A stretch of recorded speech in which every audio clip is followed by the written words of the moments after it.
Welcome back, College Baseball Central fans. This is another episode of the Weekend Rotation.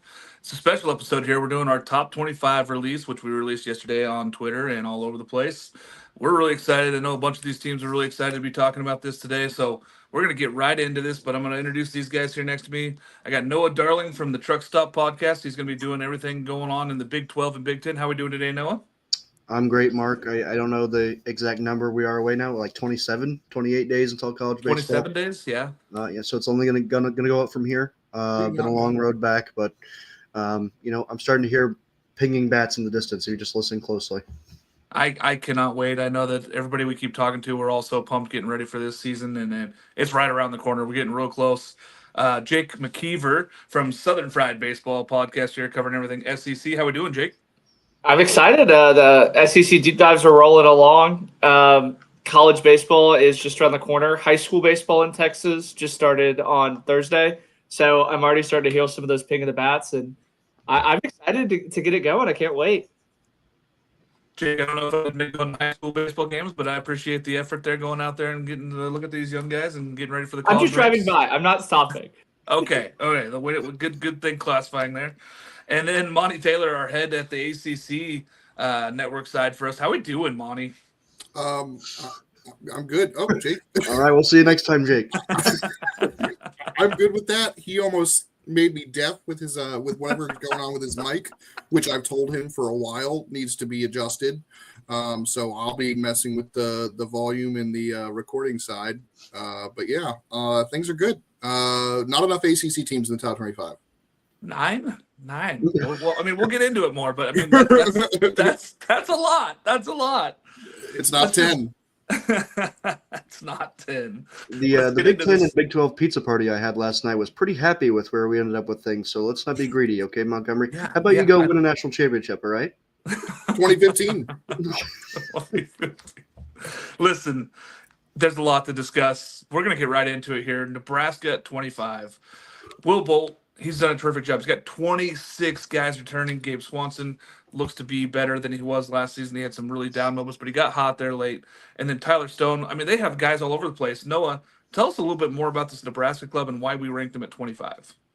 Well, like you said, it starts with Gabe Swanson with the postseason he had last year. A phenomenal talent. He had a really strong, really career minus the regular season last year, so he kind of flies under the radar a little bit. But if he's able to do what he did during the postseason last year, we're talking about really a National Player of the Year candidate. It was that crazy of a postseason he had. And then they bring back a lot of starting pitching. They lose Brett Sears from last year, who was really their ace and almost a national no name, which is impressive out of the Big Ten. But they bring back Mason McConaughey, not Matthew McConaughey, but Mason McConaughey's back. He's going to be probably their Friday night guy, I would think. And then there's some question marks on how the rotation fills in around him, but we saw a lot of guys pitch really well last year that might slide in. Drew Christo started in that role last year, and then he kind of fell to the bullpen and struggled there. But then he's another guy who came on late, especially in that postseason, and was really good out of that bullpen. So I'm interested to see how they use him. And then offensively, they bring a bunch of guys back that we've seen for a long time. Really experienced lineup. Riley Silva is an on-base machine. He's a guy who's going to get hit 35 times. I don't know how you do that, but he got plunked, I think, like 37 times last year. Stole a bag pretty much every time he was on base, an electric player there, and just a lot of offense that comes back. And then they bring in the Summit League Player of the Year last year. So there's a lot of excitement around this Nebraska team. I'm glad we have them in our top 25. I know some other outlets do as well. You could see that they would maybe be on the outside of that, but I think that they're properly rated here at 25. They're one of those teams that if they put it all together, and in this season, I believe could do that with this squad. So many guys returning and so many guys knowing the process here. They're a team that could be really dangerous, and the offensive side is going to be a big side of that. I look forward to seeing Nebraska moving forward here, and that's a good Big Ten conference. I mean, we've been talking about it now for a while. This conference is much, much better. I think that there's a lot of good teams in this conference, and we've ranked a couple of them here. So we're going to talk more about that when we get into it. But let's go to number 24, Georgia Tech. Monty, I know you're already excited about this. Drew Burris is a big name out there. Everybody knows that. He Player of the Year candidate this year. But there's a lot more on this team. And that pitching staff is so much more improved. Yeah. Yeah, obviously, you're going to point out Drew Burris. Drew Burris could be the face of college baseball. He's electric. He's a fantastic player. That sophomore class as a whole is really impressive. And the freshman class they brought in, which I think was a lot of outlets had as the number 2 recruiting class in the country, is really strong as well. But Vaughn Lackey, Carson Curse, Tyler Nesis, they join Drew Burris in that lineup as sophomores. But then on the pitching side, you might have a trio of sophomores in the weekend rotation. And I'm big on Tate McKee taking a step forward. Buy stock in Tate McKee because I think he's going to be in the ACC Pitcher of the Year conversation. And I think that's going to be what puts Georgia Tech on the map. And if the pitching staff improves in year 2 under Matt Taylor, the pitching coach, I can really see them making an Omaha run. And they brought in some depth as well. They got Brady Jones from Georgia State, Sam Swigert from the Citadel, Porter Burzema, who is a big arm from Georgia Southern. And they returned some key guys in a rotation that could include Tate McKee, Carson Ballard, and Riley Stanford has the potential to really balance that offense out really well. The really impressive thing I saw from their freshman pitchers was they threw a ton of strikes, which is something I think Georgia Tech has struggled with in the past. And I was really impressed with the freshman pitchers they had coming in and throwing strikes. I think in the scrimmage I saw, Connor Ciccoli threw like 29 of 35 pitches for strikes. That's impressive. I mean, here's the thing. If that pitching staff improves and Tate's as good as you think that he could be this year, this team is Omaha bound. They're on that outside fringe already right now with how much offense and how good they are. Drew Burris is the face of college baseball. Georgia Tech is back, baby. We're excited for them. I can't wait for this season. This is a team that's just so exciting, and if they get all the way to Omaha, it's going to be even more exciting for Monty here. I know he was pretty pumped. He's got that Georgia Tech hat on this morning. I think we might see some switches and hats today, but you got the Georgia Tech on one to start here.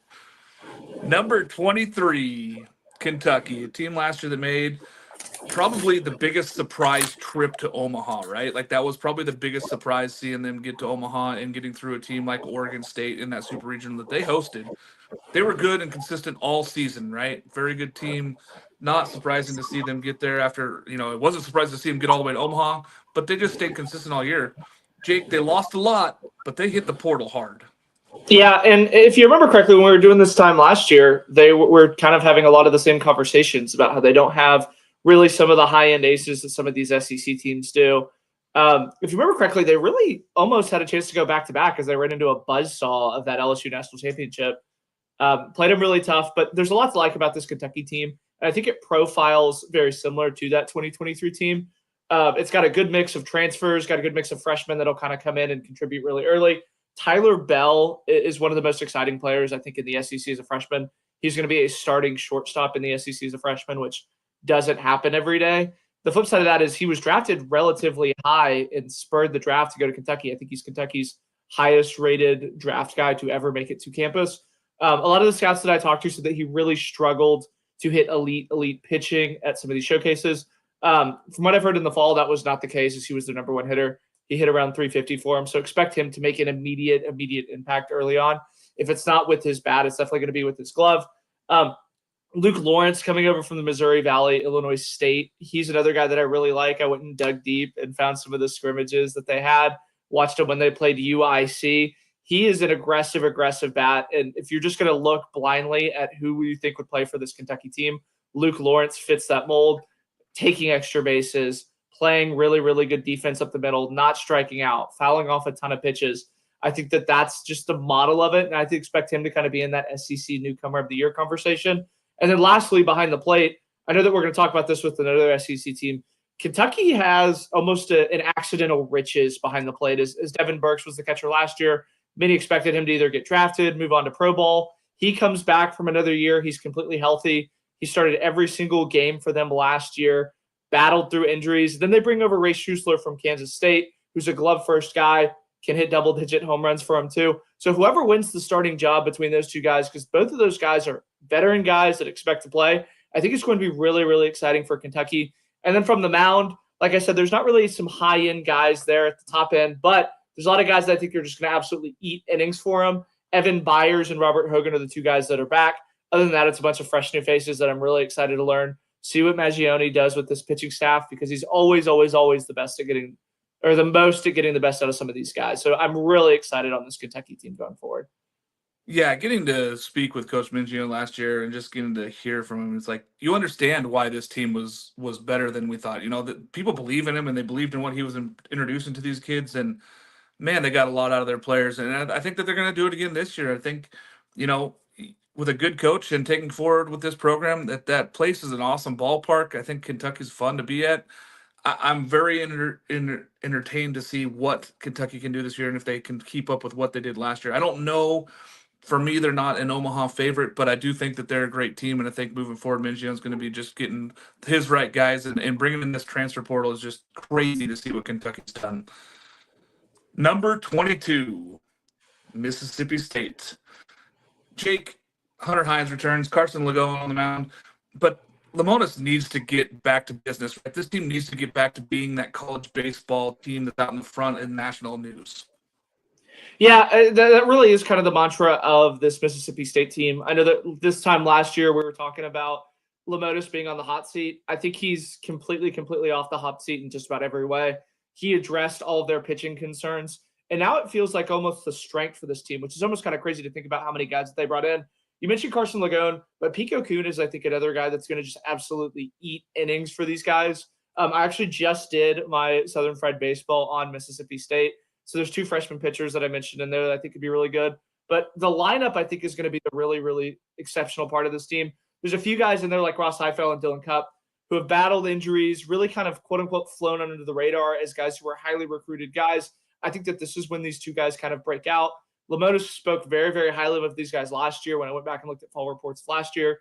It's exciting to kind of see how far that they've come. A lot of them have kind of changed up their swings. Heifel specifically, he completely shortened his swing. And then in the outfield, I think there's a lot to really like there too as well. I think it's going to be a very big athletic strength. As Bryson Chance was the starting center fielder last year, was a glove-first center fielder. He's going to be moving over into left. Michael O'Brien, I think, is going to slide into that center field role. And then Ace Reese, who played left field at Houston, I think he's going to be at third base. He came out and burst onto the scene really, really early for that Cougars team. He hit safely in 14 of his first 15 games. Really kind of slipped down the stretch there as well.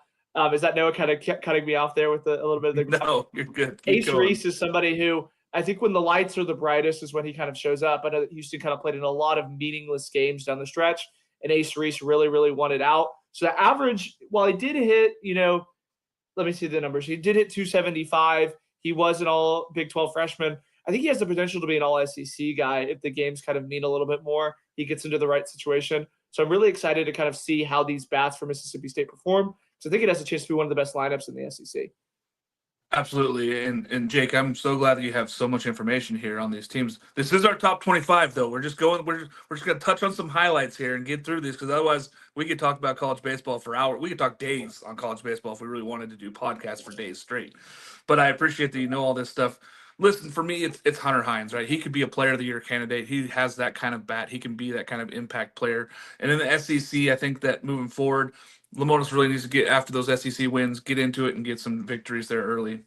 Let's move on to number 21, UCSB, University of California, Santa Barbara. This is a team last year. The Gauchos hosted a regional, and they had Oregon and San Diego down there. They ended up losing to Oregon, who ended up obviously losing to Texas A&M in the Super Regional. This is a team that returns a lot on the pitching side, a little bit new guys on offense, but Tyler Brimner is a certified ace, and this team has won 40 games for the last 5 years, Noah. You're muted. He's still muted. I'm of course muted the whole time. I was saying something really brilliant there. It was brilliant. But UCSB has kind of become a mainstay in the NCAA tournament. You think back to 2016 when they went into Nashville with Shane Bieber, and it was like, oh, that's a cute story. They beat Louisville to get their, of course, money. But now they've become just a team that you expect to see not only in the NCAA tournament, but they hosted last year. You talk about Tyler Brebna, and then I think that Jackson Flora, also a strong arm in that rotation. You're fair to say that the offense might be a little bit of a concern, and I tend to agree with that. But pitching-wise, I know we're going to talk about best staffs in the country a little bit later on. There's certainly an argument that UCSB is in that conversation. Absolutely. And Brimner, he's a guy that could be a top 5, top 10 draft pick next year, and it wouldn't surprise me. He's that kind of arm talent. And if they're going to lean on him being that Friday night guy, and then Florida, they have a weekend rotation that is probably one of the most experienced in the country coming forward this year. And I think that against that Big West conference, they're going to be one of the favorites out there. I know that there's some good teams out there still, UCI and Hawaii. But listen, I really like what UCSB has done. I want to see a little bit more from the offensive side, but we're going to have to wait until we get into some games and see what these guys really produce that they've brought in.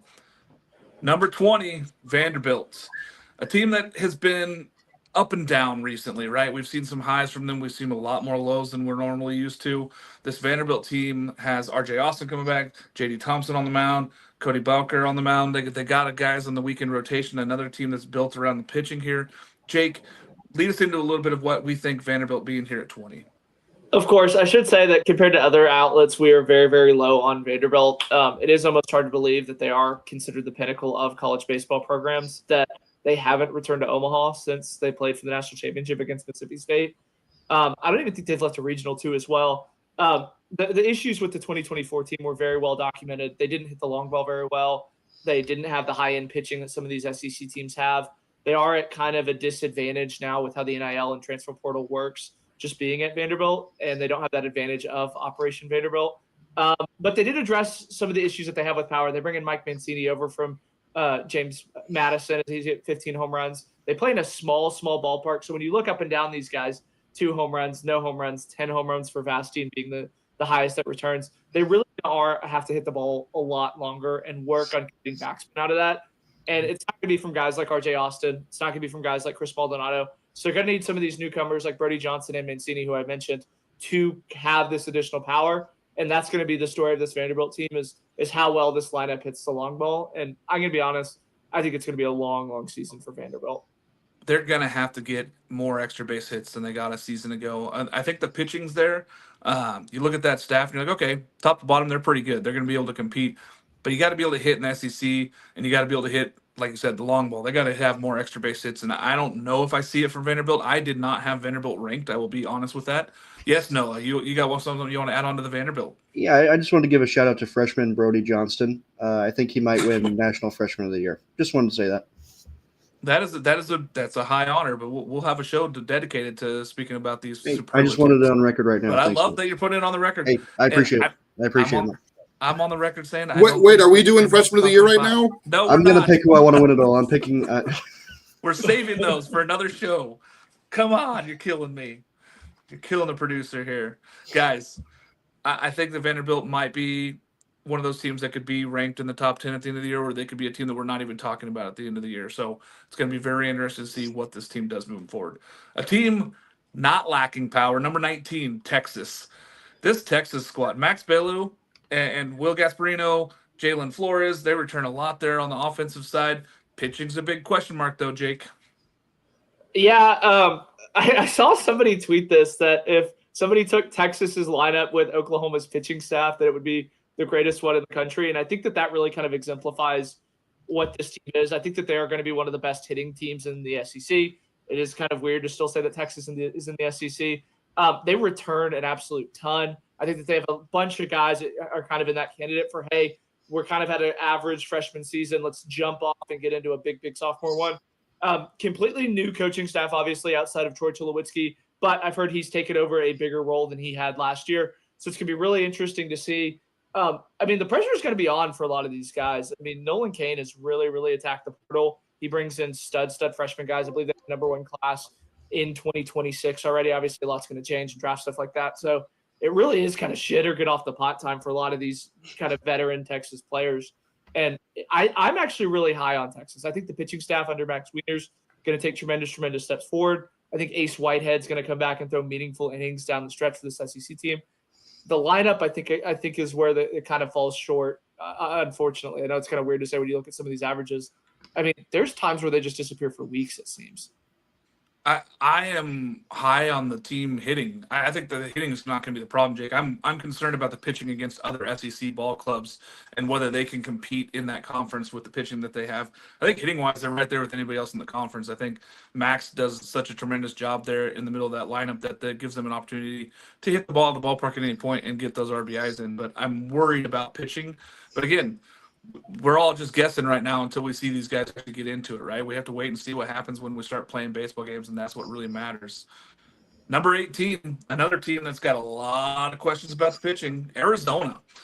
They replaced the whole weekend rotation, right? But those guys got drafted. They were a very good weekend rotation last year. They were one of the best pitching staffs in the country. And Brendan Summerhill, Mason White, they returned so much on offense, Noah. It's going to be whether that pitching staff can compete there for them in the Big 12. The offense is going to be there. Yeah, you kind of already just touched on it for me. Summerhill and White returning are two electric guys, just lefties. We knew Mason White was a commodity about 2 years ago, but Summerhill really came on just in the last year. And you talk about that pitching, all new guys. I know that they bring in, let me whip out his name for you, from Rutgers, Christian Coppola coming in. I think he might be the Friday night guy for them, but even then he wasn't somebody that you're like, oh, yeah, that's going to be a for sure guy. So there are definitely still those questions on the mound, even with you're bringing in a guy from the portal that has power 5, call it what you will, innings. But people forget that Arizona won the Pac-12 last year. Every time you doubt Arizona, it seems to be when they do the best. So for some reason, I'm going to go ahead and doubt Arizona at this time. But I actually don't doubt Arizona at all. I think the offense is there. You guys got to remember, Coppola was a terrific freshman for that Rutgers ball club, and then got dinged up, had some injuries, wasn't really himself. New fresh face, new start here for him in Arizona. I think that this could be what's going for him, and Chip Hale's done a terrific job with this Arizona ball club. And over the years, this has been a team that's been a mainstay in Omaha and making it there. Last year they fell short, but there was their first time getting really back into what Arizona baseball was. And I think hitting-wise, they're right there with anybody in the country. Yeah, let's hear it. Well, I would like you to remember to address him by his correct title, 2019 World Series champion Chip Hale. Just That's fair. I have love for Chip, okay? Other than the fact that they won the Pac-12 last year and the last year of the Pac-12, and I was not rooting for Arizona, as people know that I do have a love for my Oregon State Beavers being here in the Beaver State. But yeah, Chip's great, and I think that team's good. I thought it was the Duck State. It's not. It's actually the Beaver State is the flag, so take a look at it. Learn some history there, Jake. Number 17, as we've already seen the wardrobe change, Stanford. I have said that I think that they have possibly the best weekend rotation with Scott Lim and Volchko. They bring in Rintaro Sasaki, and I'll let you speak on this because I know you're very excited about the Stanford team. Yes. No. Do you want to say something? Don't steal anything because I want Monty. I'm just confused about the whole thing. Why is Monty wearing a state? Mark, aren't they in the Pac-12 with you? They're an ACC team now. They are no longer Mark's They're one of the property. teams ranked. They're no longer mine. If I see Mark tweet about him again, we're gonna have an issue. No, I'm doing stadium tour. I'm doing all the things here in February for him, so I'm excited. Mark gets San Jose State, Monty gets Stanford. So yeah, that's fair trade. 99% of the innings from last year are back. That's a big reason why they should be ranked. I know some of those guys had some growing pains. The numbers from last year aren't necessarily great, but I think a lot of them are going to take step forwards. One of those names, I think, Joey Volchko. I think Matt Scott's getting a lot of the attention, but Joey Volchko is going to be a potentially the best pitcher in the 2026 draft, and he was electric all summer. And if we're throwing out Freshman of the Year awards, I'd like to put Rintaro Sasaki in there because I don't think people understand how good he's going to be. He broke all of Otani's records in Japan. Like, he is going to be very, very good. I actually think he's going to be an ACC Player of the Year candidate as a freshman. It's going to be a lot of fun, but yeah, I really like the Stanford team. You bring back Jimmy Natty. Court McDonald is a fan favorite. Charlie Saum behind the plate's underrated. I'm really excited about this Stanford team, and I think they're poised to compete in the ACC year one. Yeah, and you know how much I love my Australians. So Jimmy Natty being there, and then Rintaro, people are very under him, and Esker's been very public saying he's going to be a superstar. Like people that are not buying into him yet, you need to buy into him. And I know that there's a lot of hype around him, but there are some folks that are just not buying in. This guy's a superstar. There's some East Coast bias going on, right? Yeah. Normally Wasn't we're he right. from the Far East? You should have East Coast bias. Can we mute him for the rest of the show? Bum, bum, bum. And listen, I think Stanford is going to be better this year. I believe in David Esker. I believe that he knows what he's doing with those guys. It's a tough place to recruit from, and he's been able to build this squad. And returning 99% of those innings, like you said, Monty, is a good thing, right? And a lot of those guys pitched really well this summer league. I know you got eyes on a lot of them this summer, that they really took steps forward. And guys like Matt Scott, Christian Lim, Joey Volsko, if that's your weekend rotation, that's pretty well set up to be able to compete in that ACC. Number 16, Oklahoma State. This Oklahoma State team is really good, and they could be one of the teams that is out there to win the Big 12. Nolan Schubert, and then freshman Ethan Lund, but there's a lot of question marks still on the pitching side of this team.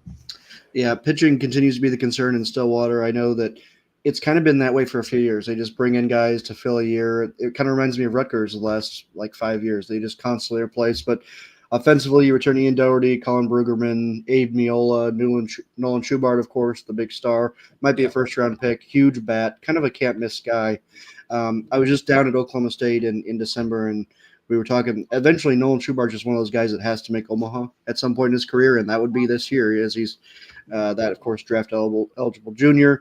But again, pitching, you just don't know where it's going to get. They bring in a transfer from Hawaii, a transfer from St. John's. You talked about the freshman Ethan Lund. Outside of that, there's really no confidence in that mound right now. I know Jake says that they always just seem to find a guy, and that does tend to be the case, but we've also seen where these transfers don't really work out. I think back to the inconsistencies of Jaron Watts-Brown a few years ago where he was all hyped up.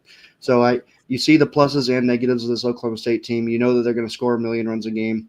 If they can get outs, this is a team where they're going to be just in a position where they were last year where you thought they have a pretty good path to Omaha. But as Oklahoma State fans love to say, they can't win regionals anymore. I don't know what happened there. Still one of the best regionals of all time, though. Still one of the best regionals. They never get an easy route to the tournament. Every time that they play somebody and lose in a regional, that team ends up winning games in Omaha.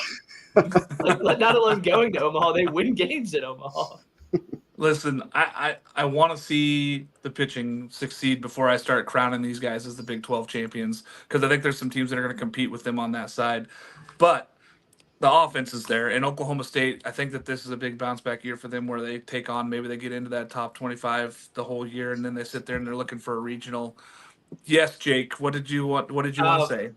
I was going to ask you, because they got absolutely boat raced by a really good Arkansas team in the fall. They struck out, I think, 20 times. Does that worry you at all that they strike out so much with the pitching staff that they have behind it? It absolutely worries me. It scares me to death to think that these teams. But there's a reason why we haven't mentioned that Arkansas team yet, because they're really good also, and we're going to mention them later in this podcast. So when you're basing it off of that, and that pitching staff that Arkansas has, I'm not as frightened, but it is scary to think that the strikeout rate is so high for Oklahoma State. Yes, Noah. I just going back to Jake's comment a minute ago, not the Arkansas thing. We don't talk about that scrimmage when we're talking about Oklahoma State. We do when we talk about Arkansas, though. But Jake said earlier that if you combined, I think it was Texas and somebody else, you get it like an A-plus team. If you combine Oklahoma State's offense with TCU's pitching staff, that team goes undefeated in the Big 12. We won't talk about TCU, so I went ahead and interjected now. Thanks for calling me, Mark. I appreciate it. If They we're were in combining, receiving votes, so if we kind of talked about them. if we're combining teams, can we just combine UVA's offense with Arkansas's pitching staff and call it a day? That's not how that works. That team would beat the Miami Marlins tomorrow. All right. That team would beat the Miami Marlins. A&M's whole team with the grittiness of Pitt. That's when it's with grits. So like A&M, but they lose a lot more. That's mean. not okay. That's so mean. No, that's unnecessary. All right, guys. Listen, Monty, I already saw you were starting these seeds. Shinook Seeds, man. If you have not gone out there and bought out your Shinook Seeds yet, please use our code CBC. You get 10% off your entire order. I know that I put it out in my tweets. There's a website out there. You can see it scrolling on the bottom of all of our episodes. They're our favorite partner that we have right now. Chinook Seeds is terrific, right? And what do you got? You got cinnamon toast. Cinnamon toast. They got 8 flavors, guys. I know for me, the jalapeno ranch is creeping up past the barbecue, smokehouse barbecue for me. That jalapeno ranch is really good. Hatch chili is some people's favorites. Jake, I see you just staring off blindly. You're just staring into the abyss there. You got no I have a feelings box on? of seeds next to me, so but it'd be too far to go get them. I'm just My thinking, dad, who just showed up this weekend, was like, "Hey, you got any seeds?" I'm like, "You just know I have seeds in my house. You're just taking my Chinook seeds." Listen, I like they're the best. I like the Chinook one where you put them all in a bag and it's like a little mystery flavor. You know which one you're getting. It kind of combines them all up.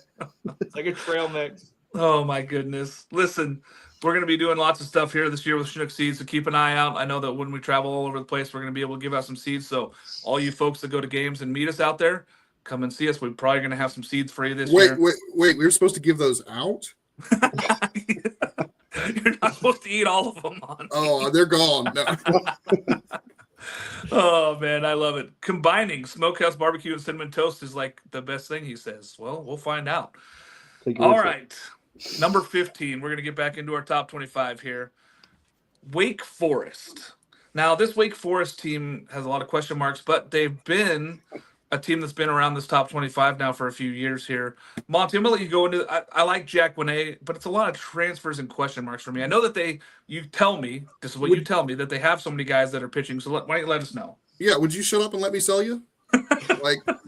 No. They can go 14, 15 guys deep in this pitching staff. They got 4 former Friday night starters that were either Friday night starters in the ACC or the SEC. They've got Logan Lunsford, who was the Friday night guy at Missouri. They've got Griffin Green, who's a Friday night guy at Virginia Tech.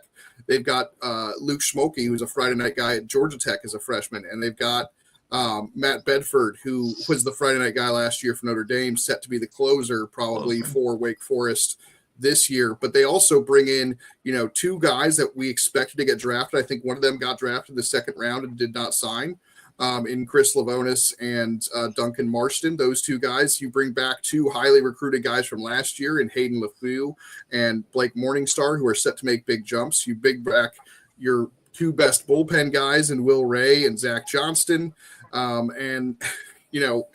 It's just a really, really fun group, and I think the pitching staff's among one of the best in the country. But you talk about some of the question marks. They have what might be the best shortstop in the country in Merrick Houston.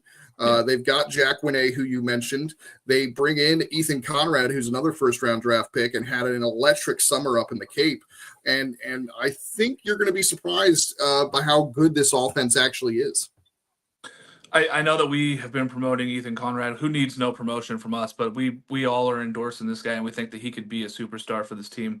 I want to see more from the offense, but you've sold me, Monty. That's why I had him ranked. That's why I have him here, and I think that's why we have him at 15, because this team could be a top 10 team by the end of the season and be another team that's competing for an Omaha bid. A team I really like, and getting to see these guys live last year in Omaha was terrific. Number 14, NC State. Alex Sosa is my dude. I think that he could be one of those guys that could be player of the year calibers. He could put up those kind of numbers. Matt Austinfort, Josh Hogue, Luke Nixon. I'm gonna let you talk about him. I just wanted to get out some guys that I'm very high on this year, Monty. Yeah, it's just funny. Like, you just want to jump out there and get on some guys before I have a chance to, right? Well, you want to talk about one of the best pitching staffs in the country. This is another really deep pitching staff. They bring back a ton of arms, and they're built from the back. I mean, Jacob Duden, I don't know. I got his jersey back there behind me. I can't really tell because it's got the black lettering. It's typical NC State. But you got Jacob Duden, who's got one of the best fastball slider combos in the country. And then you got Derek Smith, who's got an even filthier slider somehow as the closer. I'm really, really excited about this NC State team, and I think that they're going to hit gold with the two transfers they've got in the corner infield in Matt Austin Fort and Ryan Jaros. Obviously they've done really well in the third base market in the transfer portal over the last couple of times with Gino Groover coming in and then Alec Makarevich last year. I think Ryan Jaros is going to be the next big star in Raleigh. And obviously you mentioned Alex Sosa and Luke Nixon. Those guys are back. The question is they need to find a way to get some of that power that they lost from those guys, and Jake needs to stop grinning like an idiot. We can't see it, but there's an episode of Family Guy playing in the corner. That's why Jake's smiling like a jack-o'-lantern. It's really distracting when I'm trying to deliver a monologue here. Somebody texted me when you said typical NC State. Someone said, yeah, typical NC State, bad merch. Jesus. Well, listen, we love NC State here on this I podcast. love NC State, and Yeah. Jacob Duden is a dude. I'm very excited for what this NC State team could be this year. And if the offense comes around and can pick up some of those power numbers that they lost from a season ago, they're another team that could be looking at the doorstep here of Omaha. I'm excited for this team. Number 13, a team that I've been very, very high on, and maybe higher than a lot of my compatriots here, the Oregon Ducks. Listen, this team returns 11 guys on offense. This team does not miss out. They have a Friday night ace in Grayson Grinsell. Yes, Noah, I'm going to go ahead. Go just dive into it because this team is very, very good. Mark, I'm not going to cut you off from your Super Bowl. We can all list the same names, and if you miss any, I'll be happy to list them. So I'm going to give it back to you in just a second. But you're right. They return everybody from that college station, super regional for the most part. But I just wanted to give you some credit as well as give myself some credit. I was not as high on Oregon as you were. And then I really looked into them, talked to Coach Waz, and I think we're way too low on Oregon here. I think you could make a case to remove either one of those numbers in front of Oregon. Probably not the 3, but there's a case for Oregon to be one of the best teams in the country this year, and I'm excited. And with that, Mark, I'll give it back to you. Oh, well, Jake's got his hand raised, so I'm gonna let Jake speak That's a why I little said bit it. here on the Oregon Ducks. I was going to say, this was definitely, I think, the most decisive team that we had. Like, I know me, you, and Noah were very high on them. What? Divisive. Divisive? Decisive. That's the opposite. No, I think of that's what the that wrong means. word. I think you You know want what? divisive. I got last in my fantasy football league, so I've had to do the study for the SAT. So my vocabulary is still needing some work. But regardless, a lot of us had them in the top 10. Some of us had them down in the 20s. I think they're one of the best teams in the country. Yeah. Listen, they have guys all over the place that are going to be terrific, right? Mason Neville, he's a guy that came on hot last year with all the home runs and being able to hit. Jacob Walsh, everybody thought was going to get drafted after his junior season. He is back playing first base for this team. He's a Big Ten Player of the Year candidate. He's that good, folks. He can be a superstar at first base. I voted for him to win Player of the Year, and I said if Travis Bazana doesn't win it last year, he's going to win Player of the Year in the Pac-10 or Pac-12, and he was right there. I mean, this team is loaded. Mason Maddox, what you're shaking your head at me now? What Noah? What is the Pac-12? Yeah, I'm Okay, confused they with the don't Pac-12. exist anymore. We know. Thanks, guys. Listen, That's coming back next year.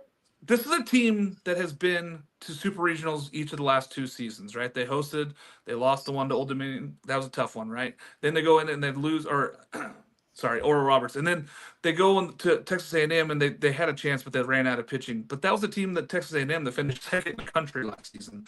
So I think that the Oregon Ducks are much higher than 13. I think that this team is definitely, they're in my Omaha 8, and there's a reason for it. Coach Waz is terrific. I think that he has built this team and this staff to be really, really talented. I'm excited to see what the Oregon Ducks do. I know that I'm going to go see them a bunch of times this year. But I know that we're just a little bit lower on them than we probably should be, and I'm glad, Noah, I'm glad that you have jumped into this. You want to add in a little bit more on this Oregon Duck team? Chase Meggers, Drew Smith, Carter Garrotti, Maddox Maloney, Jeffrey Hurd.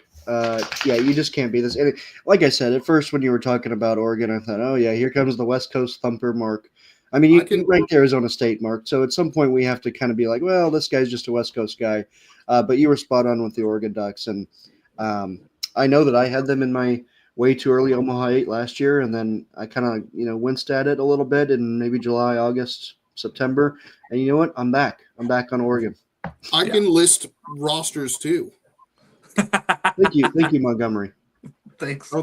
Thanks. Oh, They're hey, just have you thought about returning changing your 11 hat? guys that have played meaningful innings on offense is huge. And then Grayson Grandsell, that Friday night ace. It's just something you just don't get back all the time in college baseball. And that's a team that they have built back. So I'm excited. A team that is a little bit different look, though, number 12, Georgia. Leighton Finley, he's got to be an ace, right, Jake? He has to be the dude on the mound this year. He has to be really, really good for them. Trey Phelps is great. Colby Branch is great. But tell us a little bit more about this Georgia ball club. A little asterisk here, as we are the lowest publication on Georgia. When I did my Georgia deep dive, I thought I was incredibly high on them, and it did not prepare me for where perfect game was going to be. They kind of remind me of South Carolina from last year.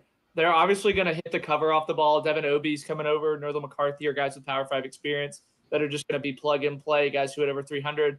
They have a lot of guys that can throw innings for them, but it doesn't seem like they have an ace. You mentioned Leighton Finley. Colton Smith, I think, is another guy that's in there. That these would be great, tremendous Saturday guys, and they'd be one of the best Saturday guys in the country. But when it comes to Friday night guys, I don't think that they really have a lot of the juice. So it's going to be really interesting to see. Georgia has sky-high expectations. They had they were a couple pitches away from going to Omaha last year. They reloaded in the transfer portal. They're getting an entirely new field, entirely new kind of weight room, stuff like that. So the expectations are sky high on this Georgia team. And I'm going to be honest, I don't think that they meet them. I think that we kind of need to be having them in more of a regional kind of 12 to 16 range. And a lot of people have them as almost an Omaha lock. I think that people are giving them a lot more leeway because they believe in Wes Johnson, right? And they think that whatever pitching staff he's put together is going to be really tremendous for them this season. I want to see it on the field. I'm not sold on Georgia. I do not have them this high. I think that this is a team that could be hit or miss. And I really am high on Trey Phelps. I think that he could be an SEC type player of the year candidate. But the problem is, Leighton Finley's got to be almost perfect for them to be on Friday nights in the SEC, and they're going to have to be a lot better on the pitching side than they were a season ago, Jake. I think it's good. I don't think he's going to be the Friday night guy. I think everything I've heard is either JT Quinn or Colton Smith. I think he's going to be the Saturday guy and one of the best Saturday guys in the SEC.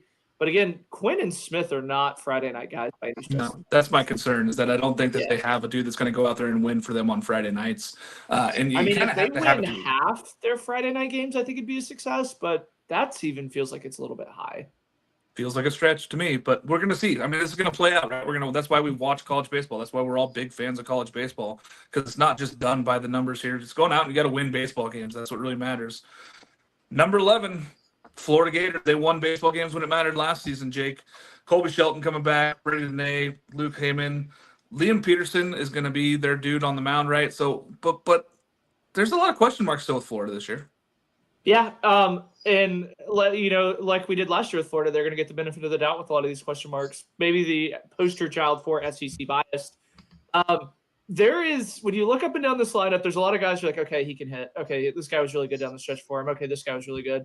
And then you go and look at the season from like a whole thing. I mean, Liam Peterson has an ERA around 6.5. Pierce Coppola has an ERA over 8. Jake Clement was another guy who was really good down the stretch for him. He has an ERA over 5. So if you're looking on paper, you're like, gosh, this Florida team's not going to have a very good staff. But if you see what they did at the end of last year, where they kind of were, there's a lot to really like about this Florida team. If we're doing comparisons, they remind me a ton of LSU last year. There's a lot of guys you're like, okay, they'll be better. They have to be better. And I think a lot of them will be better. Done's back. I know that he's kind of turned into just like the ultimate Jake guy. Ty Evans, I think, is another one with the kind of a average. I know that they brought in a few guys in the portal like Blake Sear and Kyle Jones, but again, it's the complete inverse of Georgia. There's a lot to not like about him, but you kind of have to give him the benefit of the doubt because Kevin O'Sullivan always seems to take teams to Omaha. Like, this team's better than last year. Last year's team went to Omaha. I mean, on paper, they have some guys that make you think this team could be better, and they believe that they could be better. The run that they made last year, where they were just over 500, and they made that run late in the season and got into the tournament, and then beat teams and beat Clemson, and it was shocking. And then once they got there, we kind of all go, yeah, they should have been here with all that talent that they have, and this is the kind of talent that they deserve to be. And I really believe that Florida is another one of those teams like Georgia where it could be hit or miss this year. And it could be a really good team. It could be a 30-win team. and they could be a team that doesn't even make it through regionals. But again, we're gonna have to see. I mean, this is all going to be played out here shortly. But we have them here at number 11. Yes, Jake. Yes. I was going to say it has been a while since Florida had that overly easy regional that they fall in their face. So that might be what happens this year with them.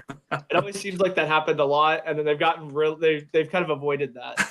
Yes, Noah. That happened like 2 times. It's such a myth. We did that for like right when we started doing these like live shows. It was, oh, Florida always no, they don't always lose. They used to have cakewalks. They used to get paired up with like a weak Miami team, or Florida Technology and Florida School for the Blind, and then they marched to a super regional and play an SEC team they swept earlier in the year.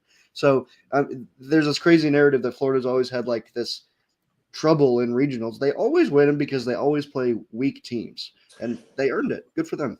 Monty, yes, I see you. You're muted, by the way, Monty. He's doing it on purpose.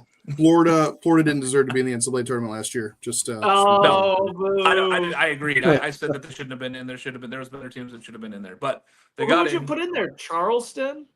I thought they made it to Omaha. What does that have to do with whether they deserve to be there or not? The resume didn't deserve it. They proved it. That's not how that works. We'll have this argument another day, as we love having arguments on this show. Did. But number 10, foreshadowing with a sledgehammer, is Monty with the new hat change. Duke. You know what, Monty? I'm not even going to lead into the guys. I'm going to let you start on these guys. Except I love Ben Miller. Before I go, I do want to let Jake get his little thing out of the way. Jake, who's your favorite Duke player? The one and only, the Oklahoma kid from Monty's memes, Wallace Clark, is back for the year. So got to talk a little bit about Brody Dene, Wallace Clark. It's almost like this was pre-planned and something that I talked about. All right, could you mute him now? All right, Monty can have all the rest. Wallace Clark. Yeah, you got the big names is that you got Wallace Clark and Ben Miller back on the left side of that infield. And then, I love what Duke has done over the last couple of years where they've gone in and they've really poached the Ivy League. And basically recruited those guys, offering them a Duke degree to pair with their Ivy League degree, and that's been a huge success. They bring in Jake Hyde, who I think is one of Georgetown's best ever players, and then you've got that sophomore class of AJ Grazia, Macon Winslow, and Kyle Johnson, and Sam Harris. Those 4 guys I think are going to be big contributors. Obviously, KJ and AJ are the headliners there, but once again, they return a deep pitching staff. Shout out Gabe Nard. Get hard for Gabe Nard, guys, because he is going to be. Is going to be a meme that, by the way. We'll see. I really love what they've brought in and the depth they have behind Kyle Johnson and Andrew Healy, who are going to be the 2 main guys in their rotation, but. They've got some guys to fill. Obviously, they got to find somebody to take over Chuck Bielenson's role. You knew I was going to mention him somehow, even though he's moved on to the next level. But it's a really exciting Duke team that I think people have rated really correctly. Yeah, I think that us having them in the top 10 is not a surprise. We like where they're at. They're one of the more complete teams where you say, okay, they got offense, they got pitching. They're one of those teams where you're like, got it. I get it. I get why they're in a top 10 team. I really like what they're doing. I think Healy's going to have a huge season for them. I think that he's going to be just terrific for them on the mound, and I think that that's going to lead the way. But like you said, the left side of that infield, Ben Miller, Wallace Clark, it's really good over there. But we're going to move on to another team, another ACC squad. This might be another hat change. Yeah, there it is. Number 9, UNC. Listen, if you're talking about pitching staffs, you have to start with this UNC team, right? Like, they get Jake Knapp, Folger Boaz, those 2 guys coming back. Jason DeCaro. You get 3 Friday night aces, Monty.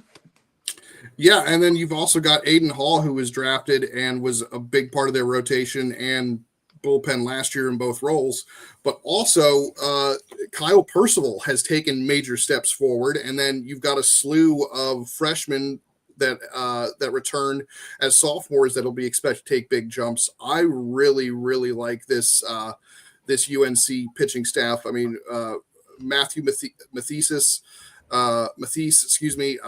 is one of the best relievers in college baseball. He's back, expected to be the closer.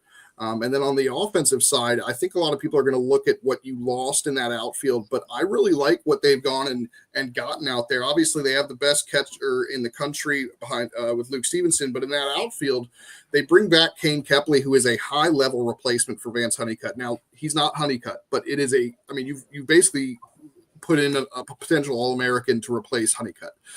Tyson Bass is the best player in NC Wesleyan history and had exit velocities, multiple exit velocities of over 110 miles an hour in the fall. He hits the ball extremely hard. And then you've got, Gavin Gallagher's back. Hunter Stokely's back from injury. Jackson Vanderbeek is back for a 6th year. You got a lot of experience here, and I'm really excited about this UNC team. I think they're just really balanced, and they're going to be really, really good. And Luke Stevenson is potentially going to be a top 10 draft pick. Yeah, with Stevenson, and I'm huge on Bass. I think that this guy could be an All-American caliber player, and he could be a guy that hits 20 home runs if he really gets after it this season. I'm high on him, Monty, and we talked about him in our ACC preview. It's funny you say potential All-American. He's on a ton of preseason All-American lists. He is consistently rated as the number 1 or number 2 catcher with Ike Irish. Yeah. I mean, it's crazy out there. I'm big on UNC this year. I think that they're going to be a team that really would be a surprise almost if they don't get into a super regional into Omaha, because the pitching staff is there and pitching and the little bit of offense that they're returning, plus the guys they've added. I'm very high on this North Carolina team. A team that I'm very high on, and is probably not a surprise for folks, number 8, Oregon State. We're going to have to find out this season, right? This is the first time I like it. There you go, Jake. You got the Oregon State Beaver hat. I didn't realize that they played in Omaha. Listen, this is an older hat. This what conference are they in? We're gonna find out, because you know what, an independent conference schedule is gonna be interesting. We're gonna have to see what the committee thinks of that. 36 road or neutral site games is crazy, and that's gonna be a huge RPI builder for this squad. 20 games at home.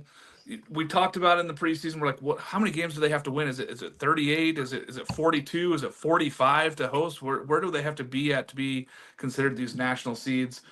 They have the ability to be there. They have 5 guys ranked in the top 100 possible draft picks. They have guys, Trent Caraway coming back, being a full season at third base. He was a huge recruit at third last year. He got hurt, spiral fracture on his finger. He's back healthy. Gavin Turley in the outfield. He's going to break all the career home run records, maybe even the single season home run record that Travis Bazzana broke last year for Oregon State. They bring in Arquette from Washington, who is a top 10 probably draft pick in the MLB draft next season. They call him the Flying Hawaiian. Nelson Keljo, big lefty. He's going to be out there. That's what they call him. They call him the Flying Hawaiian. I know. You can do better than that. Excuse me, I had my hand raised first. Shane Victorino is the Flying Hawaiian. End of story. I'm just telling you that they call Arquette the Flying Hawaiian. I know that it was already a used nickname. That's what they call him. And my hand is still raised for another comment as well, whenever you're done. Okay, and I was just going to mention freshman Dax Whitney. He's up there for being – he was one of the best freshman recruits to get to campus, and he's going to be out there. He might be in the weekend rotation. This team is loaded. It's the best pitching staff that they've had in my career watching the Oregon State Beavers, and that's going all the way back to I was born in '85, so I'm old as hell.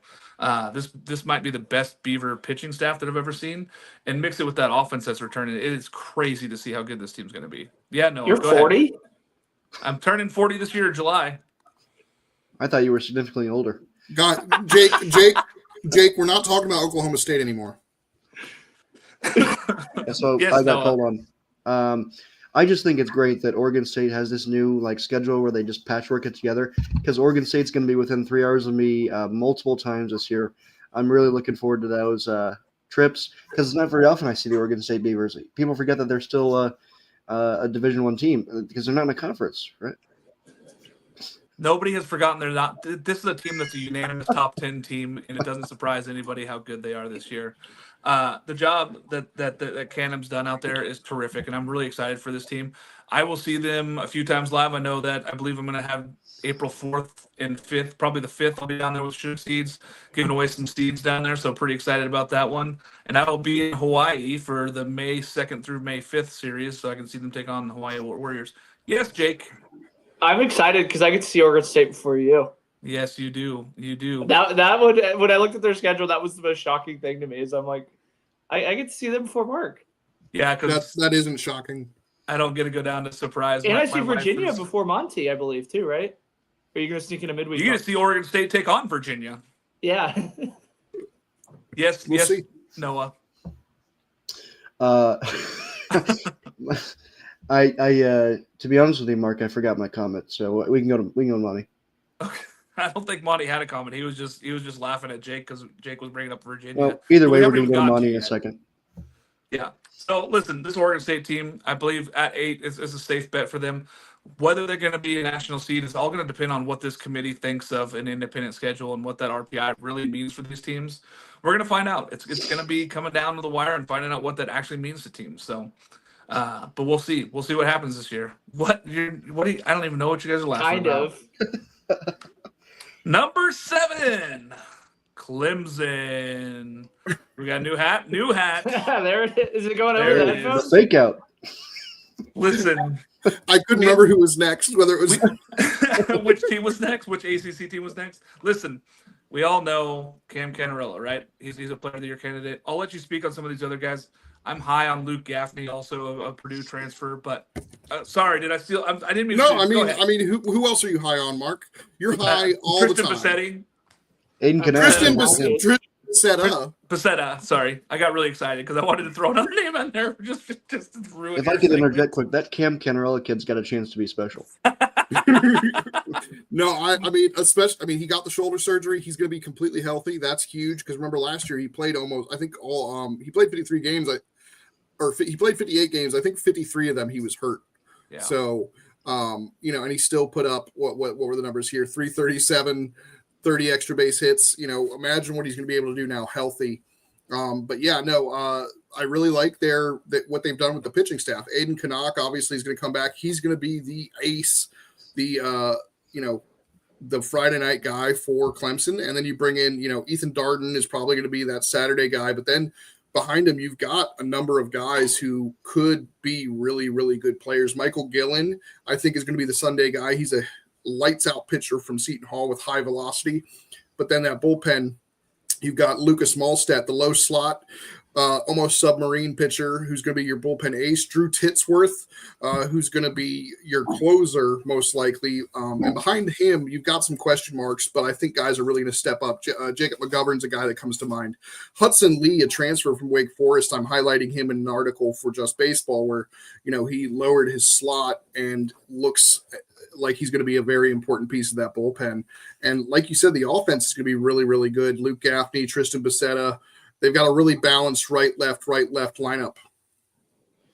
This is a team, the more I dive deep in them, every time I'm like, I love this squad. I don't know what I was thinking where I was like, maybe they're not a top 10 team. This is a top 10 team. This is a really good team. This is a team that could make a run at Omaha, especially if they stay healthy this year. This is a team that could have got to Omaha last year had they not run into that Florida ball club at that right time. That didn't deserve to be there. Yeah. So, listen, I'm big on Clemson this year. I know that Monty's high on this team. I think that they have a huge upside. And if they are healthy all season, watch out for this Clemson ball club. They could be a team that goes out there and wins the ACC amongst a lot of these other teams we've talked about here in the top 10. Number 6, do we have a new hat change? Florida State, Jamie Arnold. Cam Leiter is a question mark right now because I know that he may not be throwing super soon. We don't know where he's going to be at right now. I'll let you speak about him a little bit here. Go ahead, Monty. Well, he is supposed to throw at some point soon. I did see a tweet where he did recently have surgery. I don't want to talk too much about injuries and stuff like that, but it is good news if he is starting to pitch soon. But if not, they're still looking pretty good. Jamie Arnold is the best pitcher in the country. He's going to be in that conversation with Tyler Bremner with the top pitcher taken in the MLB draft.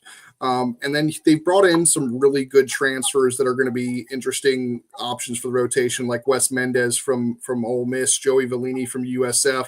Evan Crest is almost certainly going to be a rotation option from Jacksonville.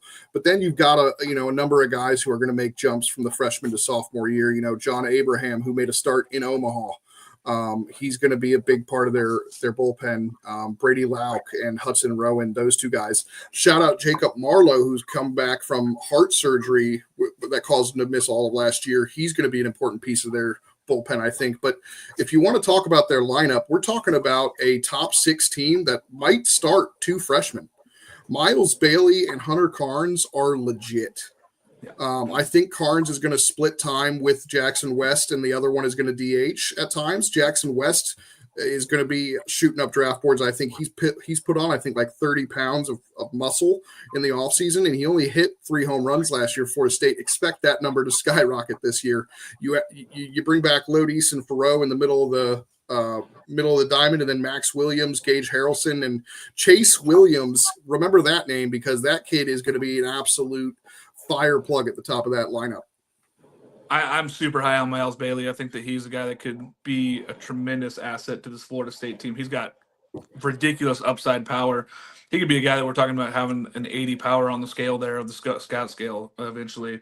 Big on Miles Bailey this year. That team, if Cam Leiter gets healthy and is thrown at some point in the season, I'm really excited about this team. But I think that they can get there even without Cam for the most part. But if he gets back healthy in April, and we're talking about May and getting healthy with him and Janie Arnold, that 1-2 punch is going to be really tough when you look across the college baseball world.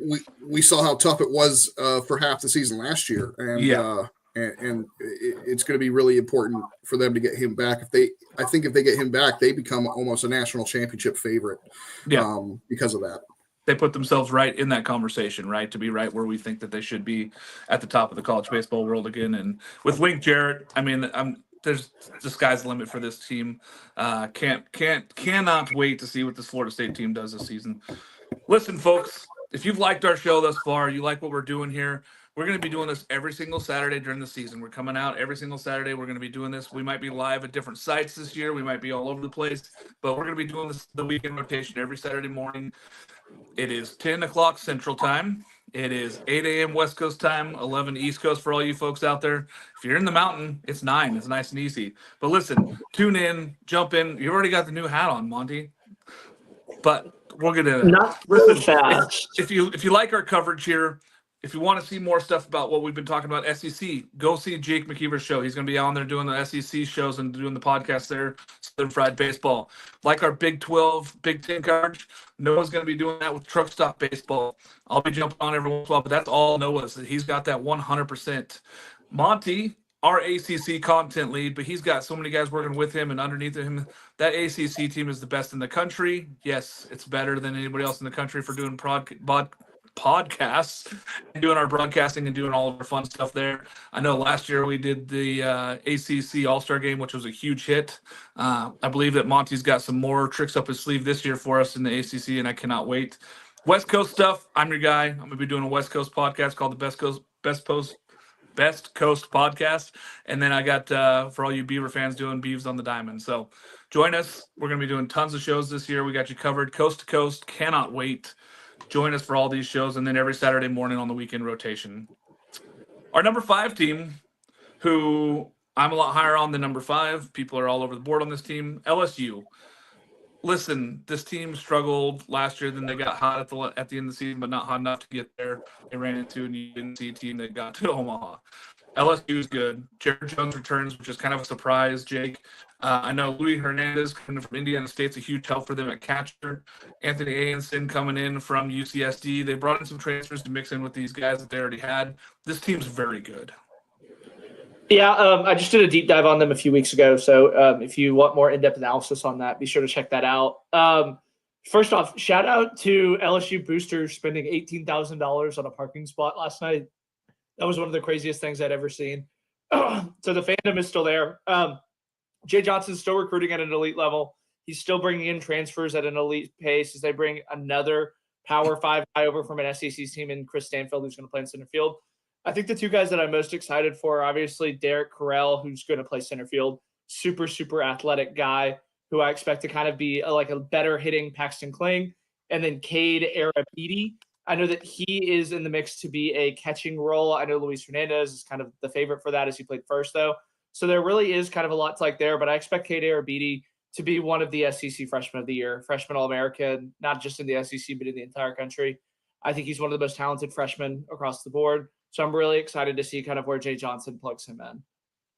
He's got a plethora of riches this year, and I think that this team is an Omaha-bound team. I'm high on this LSU team. I think that they have so much talent on both sides of the ball. I'm going to be surprised to see if this team does not compete for an SEC title, but there's a lot of good SEC teams this year. The team next that we're going to talk about, the reigning champs, number 4, Tennessee. They went into the transfer portal right after the College World Series. They went and got guys. Gavin Killen, Andrew Fisher. They returned Bargo, Hunter Inslee, and Snead on the mound. Jake, talk a little bit about this Tennessee team. I know you haven't done their in-depth yet, but this team is really, really good. Yes, that one is coming. I should say that I am unbelievably low on this Tennessee team compared to everybody else, but I should say that there is still a lot of meat on the bone still there. There's a lot of really, really good blue guys that you kind of can't help but not root for. Kenan Peebles is one of those. I mean, we saw him in Omaha wearing gear every single inning, just hoping to go out there and warm up a pitcher, and was really ecstatic about that. Hunter Inslee is just the ultimate glue guy. They've had guys that they've recruited behind him that were supposed to be elite. They brought in elite transfers from center field, and he always seems to just find his way onto the field and is an absolute menace that's just willing to run through walls. They're going to hit. We know that they're going to hit. The pitching is where I think a lot of the worries are. Liam Doyle coming over from Ole Miss is projected to be the Friday night guy. That really, really scares me. Brandon, I think it's Arvidsson. He was at Texas A&M back in 2023 on an awful pitching staff and really didn't find many innings there.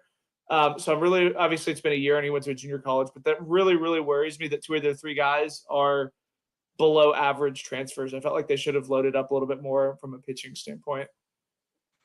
Yeah, I mean, they like the guys that they brought in, Jake, so it's going to be interesting to see what happens. I think that the offensive side, though, with Andrew Fisher and Gavin Killen being on the left side of that infield is going to be tremendous for them.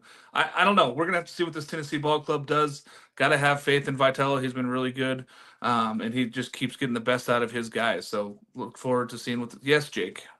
One more thing. I think how we will tell the season is how early Tennessee fans start talking about how last year's team was the best ever. I'm projecting it at about beginning of April, but that's when you know that the team isn't as good as last year's team, is when they start talking about that team being the best ever. That's the sign. The best ever. Like the best ever team Tennessee's ever had? Because, I mean, they won a national championship for the first time. But... I saw a lot of them saying it after they won the national championship. I think if Tennessee struggles, they're going to bring that narrative back. Boy, that's a tough crown to try to put on yourself, but we'll see what happens here. Number 3, Arkansas. This Arkansas bunch, listen, Dave Van Horn's clubs have underperformed, if you can say anything, over the last couple seasons, and I think that's been a kind of surprise with how much talent is there in Arkansas. Jake, touch base on us with this Arkansas team. I know you were saying they got 4 guys that throw in the mid-90s to upper 90s. They got dudes all over the pitching staff, and they're going to be able to hit. Tell us a little bit about this Arkansas team. Absolutely. And it is kind of crazy to say that the team that's won back-to-back SEC West crowns has underperformed. But that is just the standard that Arkansas has kind of done as Noah kind of drops off. Their hitting woes last year were very well documented. It's felt like every single game they were winning 3-2, 2-1. They really absolutely loaded up in the portal. Cam Bell coming over from Vanderbilt is going to be the guy that I believe plays second base for him. Brett Irondale coming over. He's another Aussie for you, Marcus, who was at a junior college last year. Absolutely cares the cover of the ball. When I watched him in the fall stuff, a lot of the coaches at Oklahoma State spoke very, very highly of him. He's somebody that I really expect. If you like Wahome Aloy, there is a second one who is expected to be in the mix for a starting role too as well. So if you like one Aloy, a second one's just as good. He's another one that's coming over that I think has the chance to kind of really break out. And then you mentioned the staff. They won the Zach Root sweepstakes coming over from ECU. Every single SEC coach that I talked to in the country wanted Zach Root in the rotation. There were a few that were even trying to scrape up and find money specifically for him. He's going to be their Saturday guy. That's because they stretched out Gabe Gackle, who was absolutely lights out in that closer role for him. He's going to be the Friday night guy. Just electric stuff for him. It gets really good as the game goes along, is what one of the Oklahoma State coaches said. Gage Wood's back. I expect him to kind of be in the Saturday role or the Sunday role. Sunday. Beetle Shells coming over from Ohio State is the other one that I really expect to kind of take off. But they have 7 or 8 guys that I think could be in their weekend rotation. And it just kind of speaks to the depth that they have a ton of just flex guys that could kind of come in and do roles in there. So there's a lot to like. I had Arkansas as 1. I went back and forth between Arkansas and A&M. I think that they have every argument to be the number 1. Sorry, Monty. But I really like this Arkansas team. Listen, they're good. I mean, I know. What, Monty? Well, I was asking. I didn't hear what he said. Oh, he said he was sorry that he was between Arkansas and A&M as being the number 1 team over your Virginia team. Well, Jake doesn't know ball, so that's okay.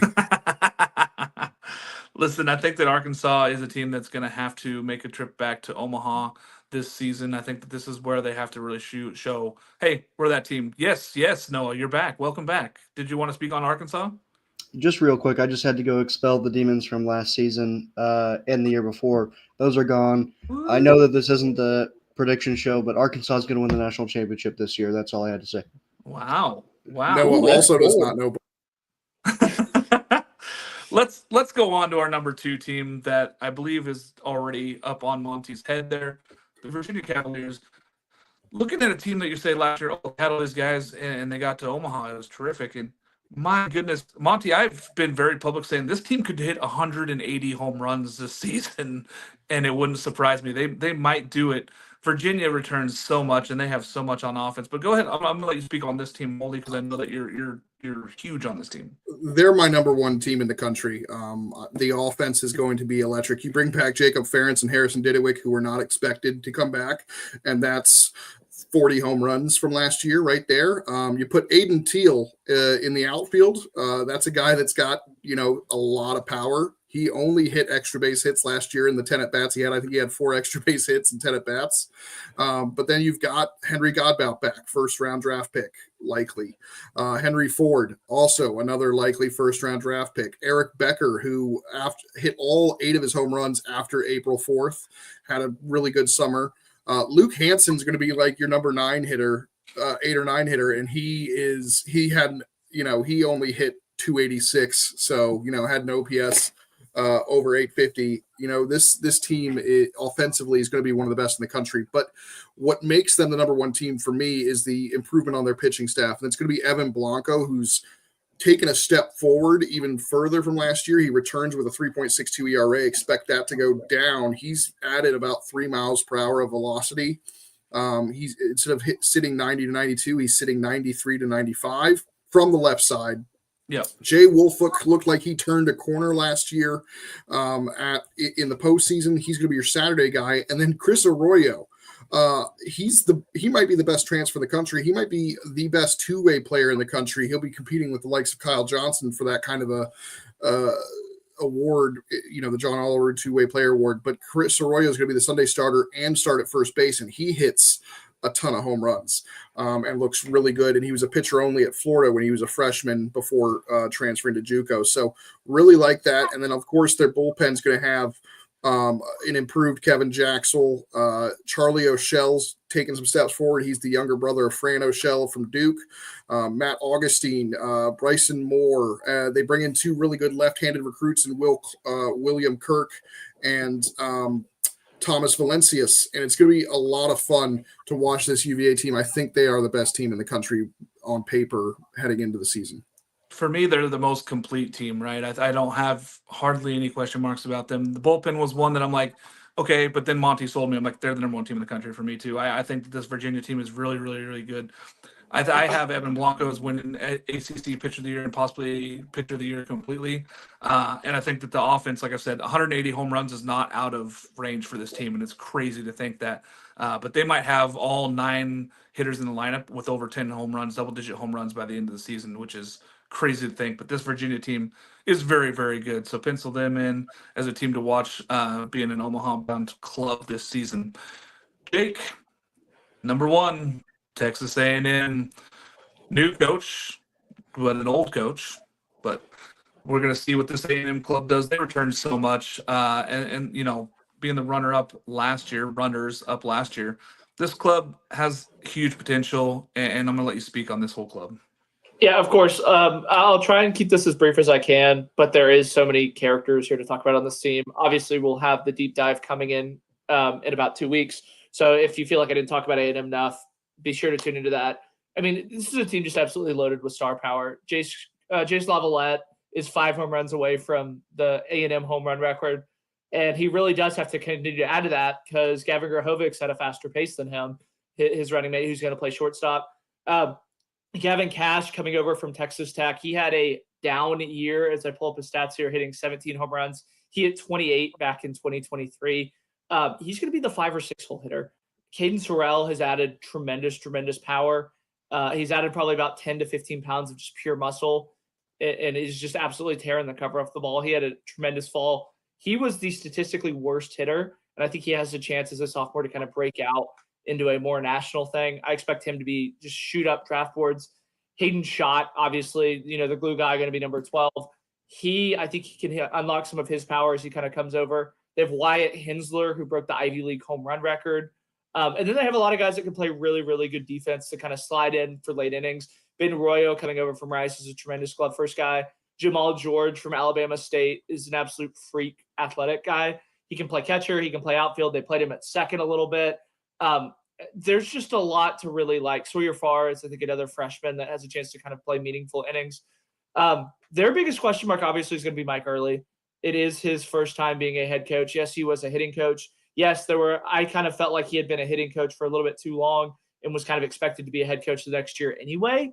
Obviously, taking over Texas A&M is just an absolute different animal. From the NIL buy-in, I think that this is about the $5 million roster is what I've seen. It really is national championship or bust for this one because I know a lot of A&M fans are absolutely hungry to win something. Yeah, I mean, there's a reason why they're number one, and there's a reason why they're number one in a lot of polls, and they return a lot. But I think a lot of this is going to be a lot of pressure for a first-year head coach in early and getting out there and figuring out what his team is all about. If they play the same way as they did a season ago, we'll see them in Omaha. But this is a team that's going to have to prove a lot on the field, and being in that SEC, it's going to be tough. This is not an easy SEC slate. So that's our top 25. We're gonna look at this here. Conference breakdown. SEC has 10 teams. ACC has 9 teams. Big 10 had 2. Big 12 has 2. Big West has 1, and then obviously 1 in the independent with Oregon State. Guys, who am I gonna go to first? I'm gonna go to Noah first. What team did you especially want to see in the top 25 that didn't quite make our cut? I wanted to see Oklahoma in here. I think that when you talk about a team that won their conference last season, sure, they're going into new conference, and there's a lot of narrative spinning around them that, they're for sure going to struggle. I don't necessarily buy that. There's a lot of talent on that roster still. The Witherspoon brothers are going to be making waves nationally this year with how fast they throw the ball, which is, of course, not to say that you deserve to be ranked just because you can throw quickly, but there's a lot of excitement with Oklahoma, and sure, their facilities aren't as nice as some other SEC programs, as I'm sure Jake loves to say, but I think that Oklahoma deserves to be in the low 20s. Yeah, I believe Skip Johnson, right? This is one of those where you could vote for a coach and be like, oh, I believe in Skip. I believe that he knows what he's doing there. I think that this pitching staff could be really good. I'm concerned about the offense, and that's one of the reasons why I didn't have Oklahoma ranked. But I could see you putting them in there. I'd be fine with that. Monty, what team did you want to see in the top 25? You're muted. I'd want to see a hat on Monty's head. Would you shut up, Jake?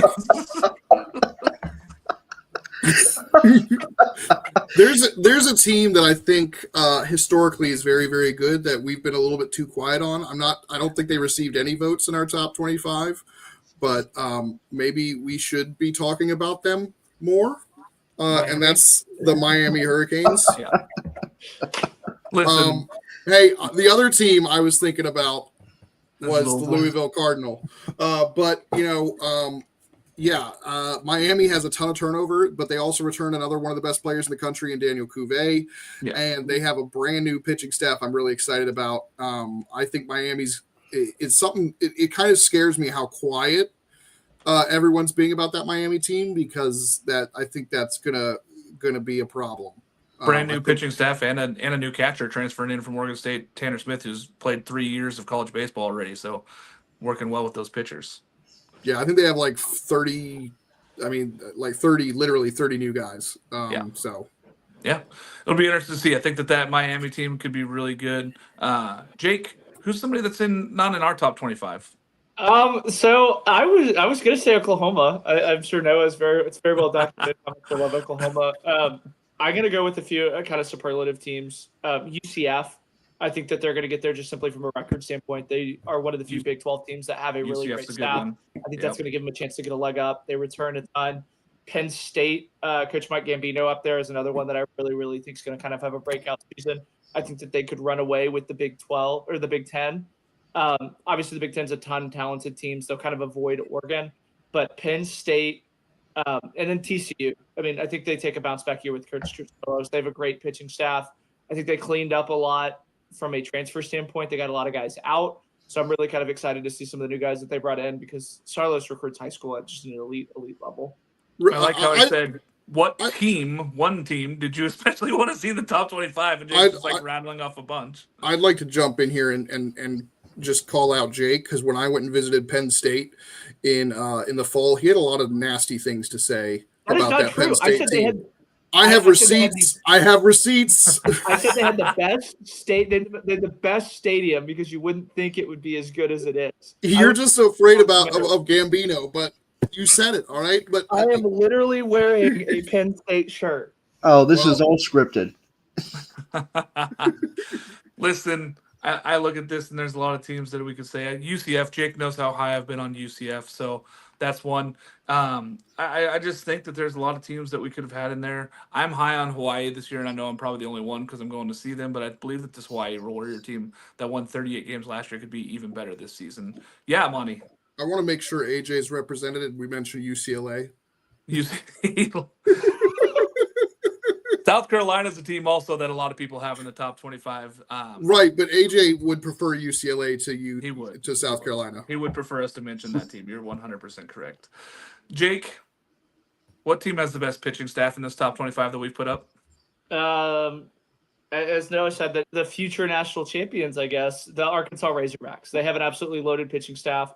They have a ton of different guys that they could kind of throw in. I think that's the number one on paper. I'll give you another one. Most underrated is Mississippi State. They have a really good mix of guys that throw really hard. They have a bunch of weird arm slot guys. So Mississippi State, I think, is the most underrated pitching staff, with Arkansas being the best. They're going to have to be if they want to get to Omaha this year. Noah. Well, with Jake's just trick that he just pulled, I've got it narrowed down to 25 for you. But I'm going with Arkansas when you just talk about what they return, and then we don't even talk about the freshman Wiggins, how they always just have Wiggins in their program. Deepest rotation in the country. I really still like Will McIntyre to make a splash right when you least expect it. Deepest pitching staff in the country, I think, is kind of like when you say it out loud, you immediately think of Arkansas. So it's hard for me to go anywhere else. Fair. What about you? Oh, you weren't NC State for a reason, or yeah. I mean, you asked what state had the best pitching staff in the top 25. I'm going to say North Carolina, the entire state of North Carolina. Wake Forest, UNC, NC State. I mean, to me, those are dynamite pitching staffs, and Duke as well. That's what I'm going to go with as the one state with the most pitching depth in the top 25. People are going to think that I'm just saying this because it's the West Coast, but I really believe that Stanford returning 99% of their innings from a season ago is a team that could be right there. And they might have three of the most proven inning throwers in Scott Lim and Volchko coming back and being in the weekend rotation. Are you firing me right now, Monty, from the ACC side? But no. I think that Stanford is a team that could be right there for best pitching staff in the country. I think that people are underrating a little bit of what UCSB is as a full staff, but because Hermer's so good there at the top of that. But I believe that Stanford is my pick for pitching staff of the best pitching staff this season. What team has the best offense? Let's go Monty first. Oh, you're really going to make me go back to the West? Yeah.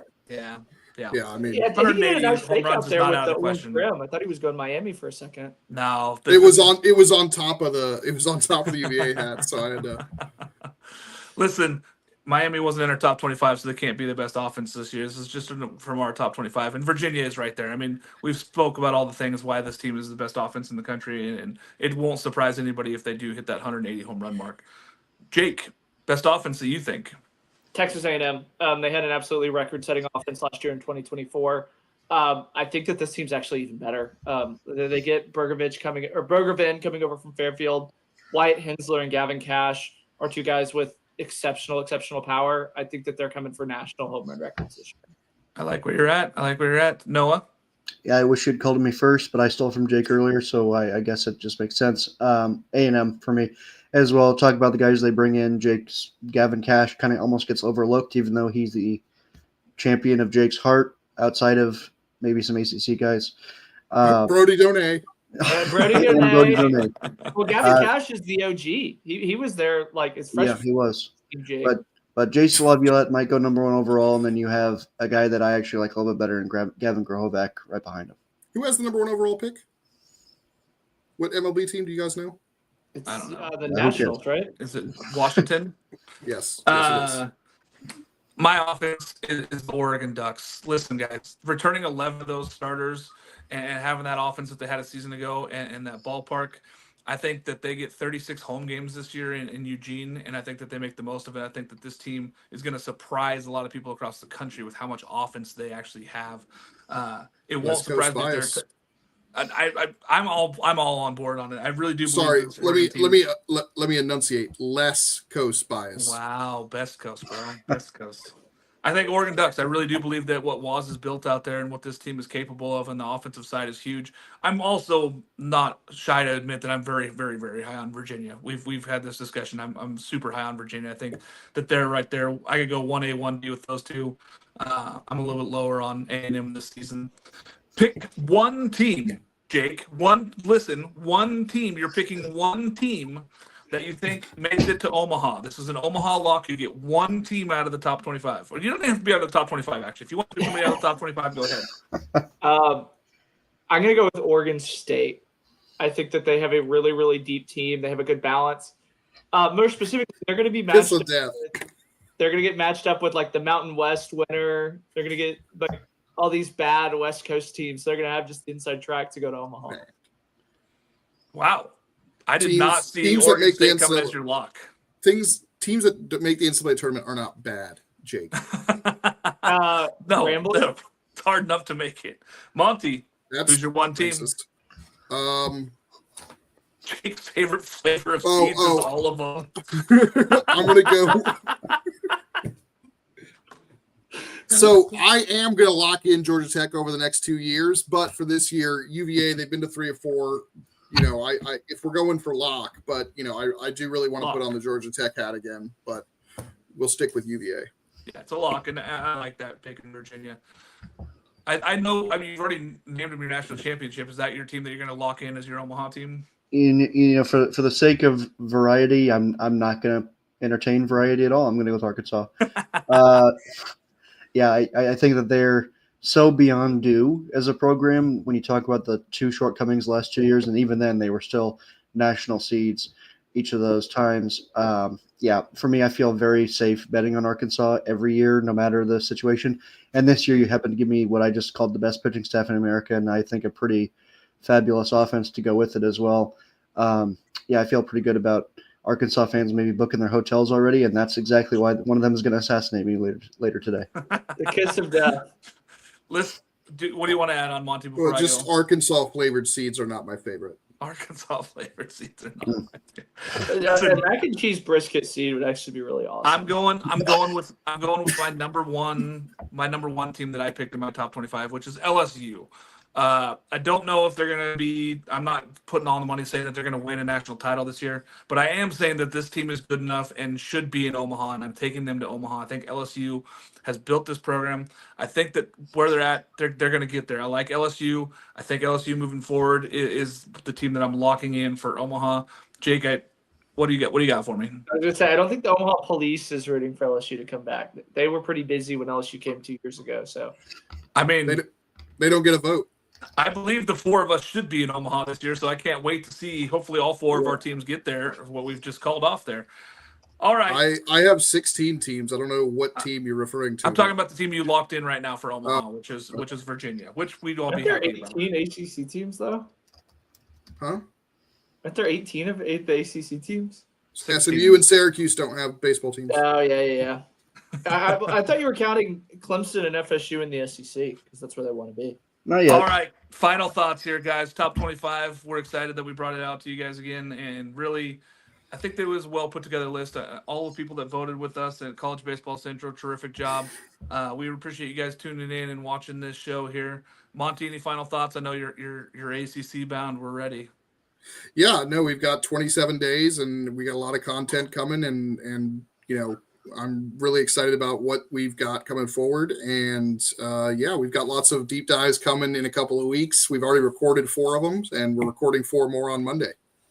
Yeah, so much stuff, so much content coming out for you folks. Keep track here. 27 days till college baseball starts. I know Jake's got some more deep dives. Jake, how we doing? Are we ready? Yeah. Are we ready? Yeah, because we got, I believe, We're going to do double up on the way going down the stretch. This week we have a trifecta with Oklahoma, Missouri, and Ole Miss. So be sure to tune into that, as it's going to be an hour-and-a-half long special. And then Texas A&M, Vanderbilt, Tennessee, all those coming up. So really, really excited. And then that first weekend will be here before you know it, as I get to see. Actually, I'll get started a week earlier than y'all because I'm going to the alumni game for Texas. So college baseball is only 20 days away from me. Jake's special deep dives coming in with us, hour-and-a-half specials. Love it. Noah, Truck Stop Podcast, doing Big 12, Big 10, big things. Go ahead, Noah. I've got to upload some more Big Ten, guys. We've already made our way like a good chunk into that league. I've got to really get some of those up on Spotify. Only one episode so far, but he's got plenty coming. I keep checking every day. Yep, there's at least 4 more on the way. And I've got. I already recorded an episode with Justin Hare from Ohio State. So yeah. To be fair, Noah is adding stuff to the podcast than just the interviews. So yeah, they're not just sitting there.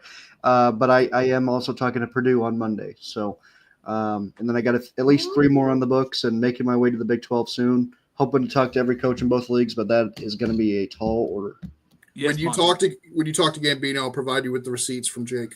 Of course. Yeah. Please do not. We don't want to talk trash about Jake. Listen, guys, thanks for joining us on the Weekend Rotation. This has been the Top 25 episode preseason. Join us all week, all season long for all your college baseball needs. For Mark Garland, Jake McKeever, Noah Darling, and Monty Taylor, thanks for joining us.